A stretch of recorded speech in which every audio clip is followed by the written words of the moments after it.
ওই তো মাসালা দাদা চলে আসছে, তাড়াতাড়ি যাই, মাছ নিতে হবে অনেকগুলো। দাদা আজকে এত দেরি হলো কেন? আমাকে এখান থেকে কয়েকটা পিস মাছ দেন। এই তো মাছ নেওয়া হয়ে গেছে, তাড়াতাড়ি যাই।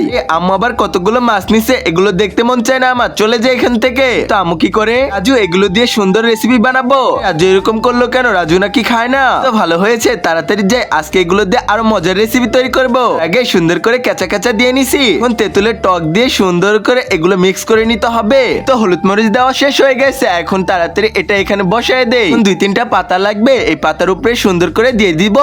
এখন তেঁতুলের টক গুলো সুন্দর করে মিক্স করে দিব আর উপরে একটা পাতা দিয়ে আটকে দিব, অপেক্ষা করবো এখন। তারপর কি হলো সেটা দেখার আগে হে আল্লাহ, আপনার এই পবিত্র কাবার শেফকে দেখে যে ভিডিওতে লাইক দিয়ে চ্যানেলটা সাবস্ক্রাইব করবে, তাকে আপনি অনেক বড় লোক বানিয়ে দিন। যে সাবস্ক্রাইব না করবে তাকে আপনি অনেকটাই গরিব বানিয়ে দিন। আরে আমু কি বানাইছে? ঘ্রাণ আসতেছে, এখন তো রাজু আসবে। কি জন্য আসছো? আমি খাবো। তো দেওয়া হবে না, এখানে দাঁড়ায় থাকি তাহলে দিবে। এই তো খাবার হয়ে গেছে, এখন তাড়াতাড়ি মজা করে খাবো। একটু তেঁতুলের টক দিয়ে দিলাম, এখন তো খেয়ে দেখ। আরে বাপরে, এত চুকা লাগতেছে, মজা হয়েছে। নেক্সট পার্টের জন্য কমেন্ট করো।